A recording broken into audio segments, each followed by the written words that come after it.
What's up, everybody? This is Zero, and today I wanted to honor Malcolm X on the day that he was assassinated. I know it's not a celebratory thing, but I do wanted to give honors to someone I highly respect. I mean, he was a man that you would have considered the worst of the worst, the lowest of the low, and he turned out to be a upstanding individual. Now, I mean, depends on who you're talking to, whether or not he's upstanding or not. But he did try to fight for everyone's right to be human, to live as everybody should be living, free. Although he did advocate for self defense, he never actually advocated for violence, as a lot of people would probably hear about him. And before he died, him and Dr. Martin Luther King, who were at odds with each other at one point in time, differences of opinion on how to help black people, eventually came together and joined forces, however small it was. Now, as far as who planned the assassination of Malcolm X, that's still up in the air. I'm not going to make any insinuations on who it might be. So the only guy that actually admitted to actually killing Malcolm, although he was very regretful in his actions later on, was the only one out of the three people that were involved that actually admitted to it and took the blame for all of it. Maybe he was the one that actually made the fatal shot. I'm not sure. But I'm only going to speak about what is public information, what are considered the facts. So I always make it a point to remember Malcolm's assassination, just like how the Jews would never forget the Holocaust. And I'll play a couple of speeches that Malcolm did that I personally liked. And after that, I'll end the video. So enjoy the videos and have a great day.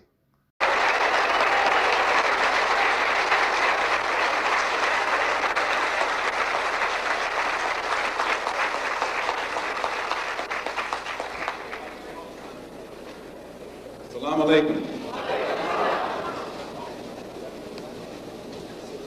Mr. Moderator, our distinguished guests, brothers and sisters, our friends and our enemies.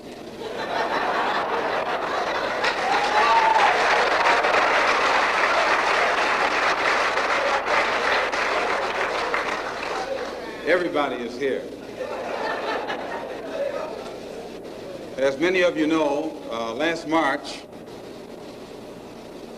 when it was announced that I was no longer in the Black Muslim movement, it was pointed out that it was my intention to work among the 22 million non-Muslim Afro-Americans and to try and form some type of organization or create a situation where the young people, our young people, the students and others, could study the problems of our people for a period of time and then come up with a new analysis and give us some new ideas and some new suggestions as to how to approach a problem that too many other people had been playing around with for too long. And that we would have some kind of meeting and determine at a later date whether to form a black nationalist party or a black nationalist army.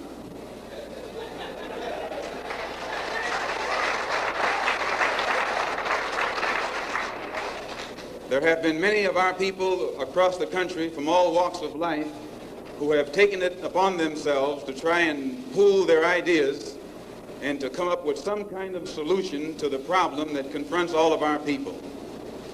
And tonight we are here to try and get an understanding of what it is they've come up with.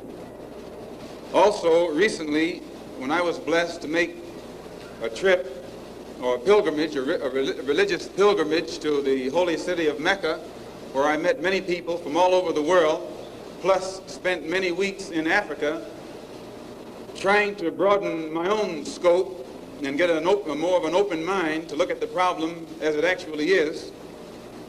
One of the things that I realized, and I realized this even before going over there, was that our African brothers have gained their independence faster than you and I here in America have. They've also gained recognition and respect as human beings much faster than you and I. Just 10 years ago on the African continent, our people were colonized. They were suffering all forms of colonization, oppression, exploitation, degradation, humiliation, discrimination, and every other kind of Asian. And in a short time, they have gained more independence, more recognition, more respect as human beings than you and I have. And you and I live in a country which is supposed to be the citadel of education, freedom, justice, democracy, and all of those other pretty sounding words. So it was our intention to try and find out what was our African brothers doing to get results so that you and I could study what they had done and perhaps gain from that study or benefit from their experiences.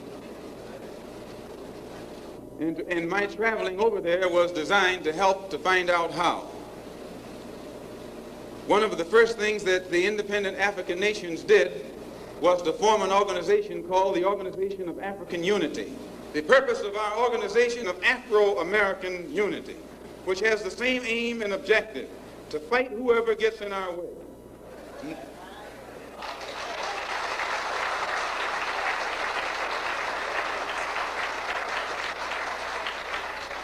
To bring about the complete independence of people of African descent here in the Western Hemisphere, and first here in the United States, and bring about the freedom of these people by any means necessary.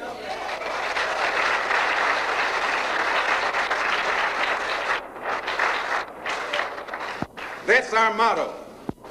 The purpose of our organization is to start right here in Harlem, which has the largest concentration of people of African descent that exists anywhere on this earth. There are more Africans here in Harlem than exist in any city on the African continent, because that's what you and I are, Africans.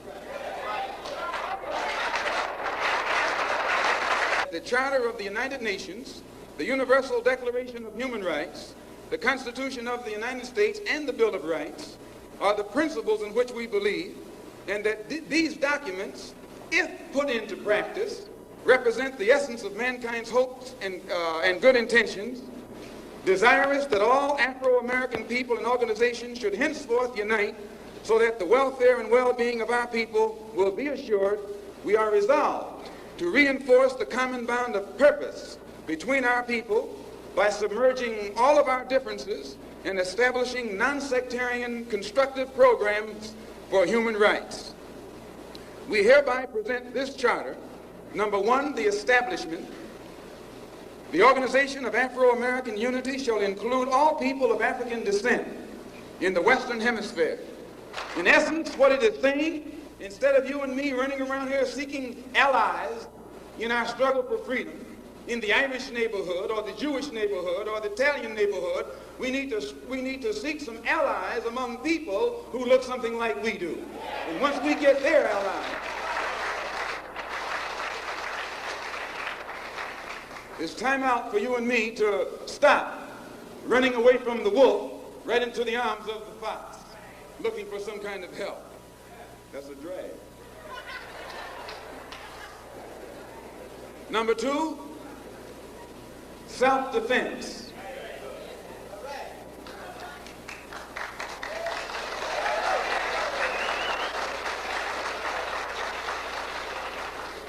Since self-preservation is the first law of nature, we assert the Afro-Americans' right to self-defense. The Constitution of the United States of America clearly affirms the right of every American citizen to bear arms. And as Americans, we will not give up a single right guaranteed under the Constitution. The history of unpunished violence against our people clearly indicates that we must be prepared to defend ourselves, or we will continue to be a defenseless people at the mercy of a ruthless and violent racist mob. One of the first things I think young people, especially nowadays, should learn how to do is see for yourself and listen for yourself and think for yourself, and then you can come to an intelligent decision for yourself. But if you form the habit of going by what you hear others say about someone, or going by what others think about someone, instead of going and searching that thing out for yourself and seeing for yourself, you will be walking west when you think you're going east. You'll be walking east when you think you're going west. So this generation, especially of our people, have a burden upon themselves more so than at any other time in history. The most important thing we can learn how to do today is think for ourselves. It's good to keep wide open ears and listen to what everybody else has to say. But when you come to make a decision, you have to weigh all of what you heard of its own and place it where it belongs. And then come to a decision for yourself, and you'll never regret it. But if you form the habit of taking what someone else says about a thing without checking it out for yourself, you'll find that other people will have you hating your own friends and loving their enemies. And this is one of the things that our people are beginning to learn today, that it's very important to think out a situation for yourself. If you don't do it, then you'll always be maneuvered into you'll never fight your enemies, but you will find yourself fighting your own self. And I think our people in this country are the best examples of that, because many of us want to see nonviolence. I myself would go for nonviolence if it was consistent, if it was intelligent, if everybody was going to be nonviolent. And if we were going to be nonviolent all the time, I'd say, okay, let's get with it. We'll all be nonviolent. But I don't go along, and I'm just telling you how I think. I don't go along with any kind of nonviolence unless everybody's going to be nonviolent. If they make the Ku Klux Klan nonviolent, I'll be nonviolent. If they make the White Citizens Council nonviolent, I'll be nonviolent. But as long as you got somebody else not being nonviolent, I don't want anybody to come to me talk any kind of nonviolent talk. And I don't think that it is fair to tell our people to be nonviolent unless someone is out there making the Klan and the Citizens Council and these other groups also be nonviolent. Now, I'm not criticizing those here who are nonviolent. I think everybody should do it the way they feel is best. And I congratulate anybody who can be nonviolent in the face of all that kind of action that I read about in that part of the world. But I don't think that you will find the upcoming generation of our people, especially those who have been doing some thinking, who will go along with any form of nonviolence unless nonviolence is going to be practiced all the way around. If the leaders of the nonviolent movement can go into the white community and teach nonviolence, good. I go along with that. But as long as I see them teaching nonviolence only in the black community, then we can't go along with that. We believe in equality. And equality means you have to put the same thing over here that you put over here. And if just black people alone are going to be the ones who are nonviolent, then it's not fair. We throw ourselves off guard. In fact, we disarm ourselves and make ourselves defensive. The Organization of Afro-American Unity is a non-religious group of black people in this country who believe that the problems confronting our people in this country need to be reanalyzed and a new approach devised for trying to get a solution. In studying the problem, we recall that prior to 1939 in this country, all of our people in the North, South, East, and West, no matter how much education we had, were segregated. We were segregated in the North just as much as we were segregated in the South. And even right now, today, there's as much segregation in the North as there is in the South. There's some worse segregation right here in New York City than there is in Macomb, Mississippi. But up here, they're subtle and tricky and deceitful. And they make you think that you got it made when you haven't even begun to make it yet. So realize that prior to 1939, that our people were in a very menial position. And most of us were waiters and porters and bellhops and janitors and waitresses and things of that sort. And it was not until war was declared in Germany by Hitler and America became involved in a manpower shortage, plus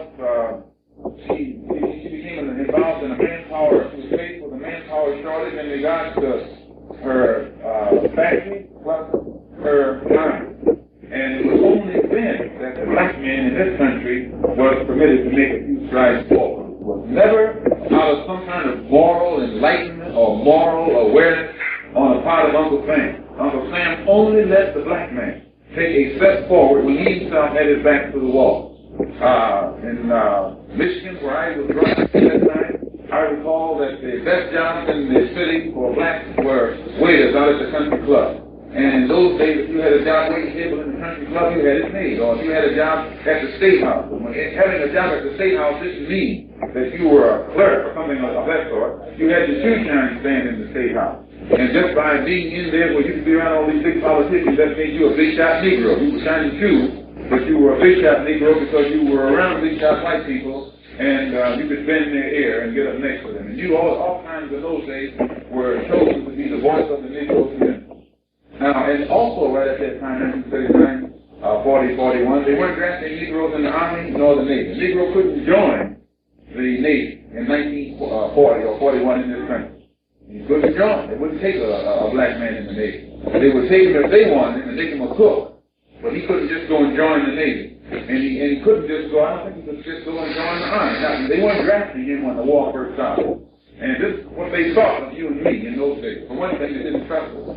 And they feared that if they put us in the Army and trained us on how to use rifles and other things, that we might shoot at some targets that they had to get out. So, and we would have. Any thinking man knows what target to shoot at. And a man doesn't. He has to have someone else to choose his target, and he's not thinking for himself. They're doing the thing for him. So, it was only when the country, when the Negro leaders, the same type of Negro leader, Negro leaders in those days that we have today. When the Negro leaders saw all the white fellows being drafted and taken into the Army and dying on the battlefield, the Negroes were dying, so they weren't being drafted. The Negro leaders come up and said, he got to die too. We want to be drafted too, and we demand that you take us in there and let us die for our country. This is what the Negro leaders said back in 1940. I remember H. Philip Randolph was one of the leading Negroes in those days who said it. He's one of the big six right now. So, and this is why he's one of the big six right now. So, when they started drafting Negro soldiers then, and then they started letting Negroes get into the Navy. But not until Hitler and Tojo and the foreign powers were strong enough to bring pressure upon this country so that it headed back to the wall and it needed us. And at that same time, they let us work in factories. Up until that time, we couldn't work in the factory. I'm talking about the North as well as the South. And when they let us work in the factory, we began, at first, when they let us in, we could only be janitors. Then after a year or so passed by, they let us work on machines. We became machinists. Got a little skill. And as we got a little more skill, we made a little more money, which enabled us to live in a little better neighborhood. When we lived in a little better neighborhood, we went to a little better school, got a little better education, and could come out and get a little better job. So the cycle was broken somewhat. But the cycle was not broken because of some kind of sense of moral responsibility on the part of the government. No. The only time that cycle was broken, even to a degree, was when world pressure was brought to bear from the United States government, and they were forced to look at the Negro, and then they didn't even look at us as human beings. They just put us into their system and let us advance a little bit farther because it served their interest. But they never let us advance a little bit farther because they were interested in our interest, or interested in us as human beings. Any of you who have a knowledge of history, sociology, political science, or the economy, economic development, and its race relations, all you have to do is take what I'm telling you and go back and do some research on it, and you'll have to admit that this is true. It was then after, during the time that Hitler and Tojo, the Japanese emperor, were able to make war with this country and put pressure upon them, Negroes in this country then advanced a little bit. At the end of the war with Germany and Japan, then Joe Stalin was a threat. Joe Stalin and communist Russia were a threat. And during that period, we paid a little bit more attention. Now, the point that I'm making is this. Never at any time in the history of our people in this country have we made advances or advancement or made progress in any way just based upon the internal goodwill of this country or based upon the internal activity of this country. We have only made advancement in this country when this country was under pressure from forces above and beyond its control. Because the internal moral consciousness of this country is bankrupt. It hasn't existed since they first brought us over here and made slaves out of it. They can trick up on the conversation and make it appear that they have our good interest at heart, but when you study it every time, no matter how many steps they take us forward, it's like we're standing on a, what you call that thing, a treadmill. The treadmill is moving backwards faster than we're able to go forward in this direction. We're not even standing still. We're walking forward at the same time going backwards. So I say that because the Organization of Afro-American Unity is studying the process of this so-called progress during the past 20 years. We realize that the only time the black man in this country is given any kind of recognition or shown any kind of favor at all, or even his voice is listened to, is when America is afraid of outside pressure, or when she's afraid of her image abroad. And so we can see that as long as we sat around and carried on our struggle at a level or in a manner that involved only the goodwill of the internal forces of this country, we would continue to go backward as we know real meaningful change is made. So, the Organization of Afro-American Unity saw that it was necessary to expand the problem and the struggle of the black man in this country until it went above and beyond the jurisdiction of the United States. For the past 15 years, the struggle of the black man in this country was labeled as a civil rights struggle. And as such, it remained completely within the jurisdiction of the United States. You and I could get no kind of benefit whatsoever other than that which would be forthcoming from Washington, D.C., which meant, in order for it to be forthcoming from Washington, D.C., all of the congressmen and the senators would have to agree to it.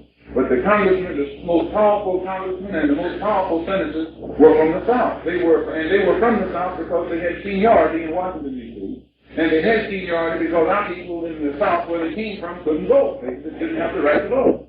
So, we saw that we were up against a hopeless battle internally. We saw the necessity of getting allies on the world at the world level, or from abroad, or from all over the world. And so immediately we realized that as long as the struggle was a civil rights struggle within under the jurisdiction of the United States, we would have no real allies or real support. We decided that the only way to make the problem rise to the level where we could get world support was to take it out of the civil rights label, or take it away from the civil rights label and put it in the human rights label. It's not an accident that the struggle of the black man in this country for the past 10 or 15 years has been called the struggle for civil rights. Because as long as you're struggling for civil rights, what you're doing is asking these racist segregationists who control Washington, D.C., and they control Washington, D.C. They control the federal government through these committees.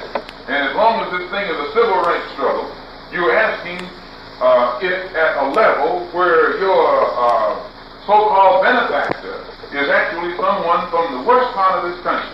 And you can only go forward to the degree that they let you. But when you get involved in a struggle for human rights, it's completely out of the jurisdiction of the United States government. You take it to the United Nations. And then when any problem that is taken to the United Nations, the United States has no say-so on it whatsoever, because in the UN she only has one vote. And in the UN, the largest block of votes is the African continent of Africa, has the largest block of votes than any continent on this earth. And the continent of Africa, coupled with the Asian bloc and the Arab bloc, comprises the over 2/3 of the UN forces, and they're the DOS nations. That's the only court that you can go to today and get your own people who look like you on your side, is in the United Nations. And this could have been done 15 years ago. It could have been done 19 years ago. But they tricked us. They got a hold of our leaders and used our leaders to lead us right back to their courts, knowing that they control their courts. And so the leaders look like they're leading us against an enemy, but when you analyze the struggle that we've been involved in for the past 15 years, the good or the progress that we've made is actually disgraceful, and we should be ashamed to even use the word progress in the context of our struggle. So, there has been a move on, and I will conclude in a moment, there has been a move on to keep the Negro thinking in this country that he was making strides in the civil rights field, only for the purpose of distracting him and not letting him know that were he to acquaint himself with the structure of the United Nations and the politics of the United Nations, the aim and the purpose of the United Nations, he could lift his problem into that world body, and he'd have the strongest stick in the world that he could use against the racists in Mississippi. But it was known that and one of the arguments against getting you and me to do this has always been that our problem is a domestic problem of the United States. And as such, we should not think to put it at a level where somebody else can come and mess with the United States domestic affairs. But you're giving Uncle Sam a break. Uncle Sam, he's got his hands in the Congo, in Cuba, in South America, in Saigon. Uncle Sam has got his bloody hands in every continent and in everybody else's business on this earth. But at the same time, when it comes to taking forceful action in this country, where our rights are concerned, he's always going to tell you and me, well, these are states' rights. Or he'll make some kind of off-the-wall alibi that's not a bona fide alibi, not because it's an alibi, but to justify his inactivity where your and my rights are concerned. So we were successful, have been successful, in first when we realized that we had to bring this to the United Nations, we knew that we had to get support, we had to get world support, and that the most logical part of the world to look for support is among people who look just like you and me. And so I was fortunate to be able to make a tour of the African continent during the summer. I went to, first in the Middle East and Africa, I went to first to Egypt, then to Arabia, Kuwait, Lebanon, and then to Sudan, Ethiopia, Kenya, Tanganyika, Zanzibar, Nigeria, Ghana, Guinea, Liberia, and Algeria. And then I found, while I was traveling on the African continent, I had already detected it in May, that someone had very shrewdly planted the seed of division on this continent to make the Africans not show genuine concern with our problem, just as they plant seeds in your and my mind so that we won't show concern with the African problem. They're trying to make you and me think that we're separate and the two problems are separate. So that when I went back this time and traveled to those different countries, I was fortunate enough to spend an hour and a half with Nasser in Egypt, which is a North African country, and 3 hours with President Nyerere in Tanganyika, which has now become Tanzania, which is an East African country, and with Prime Minister Obote, Milton Obote in Uganda, which is also an East African country, and with Jomo Kenyatta in Kenya, which is another East African country, and with President Azikwe in Nigeria, President Nkrumah in Ghana, and President Couture in Guinea. And I found that in every one of these African countries, the head of state is genuinely concerned with the problem of the black man in this country, but many of them thought that if they opened their mouth and voiced concern, that they would be insulted by the American Negro leaders, because one head of state in Asia voiced his support of the civil rights struggle, and couple of the big six had the audacity to slap his face and say they weren't interested in that kind of help, which in my opinion is asinine. And so that the African leaders only had to be convinced that if they took an open stand at the governmental level and showed interest in the problem of black people in this country, that they wouldn't be rebuffed. And today, you'll find in the United Nations, and it's not an accident, that every time the Congo question or anything on the African continent is being debated in the Security Council, they couple it with what's going on or what's happening to you and me in Mississippi and Alabama and these other places. And in my opinion, the greatest accomplishment that was made in the struggle of the black man in America in 1964 towards some kind of real progress was the successful linking together of our problem with the African problem, or making our problem a world problem. Because now, whenever anything happens to you in Mississippi, it's not a case of just somebody in Alabama getting indignant or somebody in New York getting indignant. Whatever happens in Mississippi today with the attention of the African nations drawn toward Mississippi at a governmental level, then the same repercussions that you see all over the world when an imperialist or foreign power interferes in some section of Africa, you see repercussions. You see the embassies being bombed and burned and overturned. Nowadays, when something happens to black people in Mississippi, you will see the same repercussions all over the world.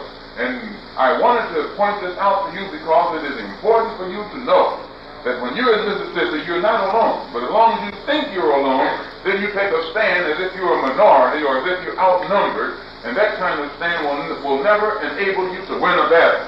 You've got to know that you've got as much power on your side as that Ku Klux Klan has on its side. And when you know that you've got just as much power on your side as the Klan has on its side, you'll talk the same kind of language with that Klan is talking with you. And I say one more thing and then I conclude.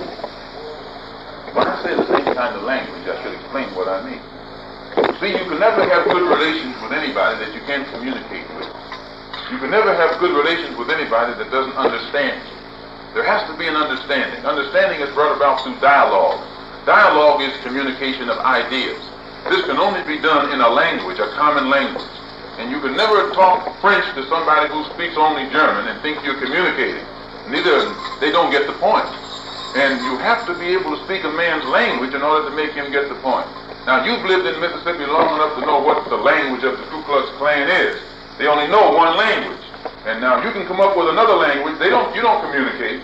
You've got to be able to speak the same language they speak, whether you were in Mississippi, New York City, or Alabama, or California, or anywhere else. And when you develop or mature to the point where you can speak another man's language on his level, that man gets the point. That's the only time he gets the point. You can't talk peace to a person who doesn't know what peace means. You can't talk love to a person who doesn't know what love means. And you can't talk any form of nonviolence to a person who doesn't believe in nonviolence. Why, you're wasting your time.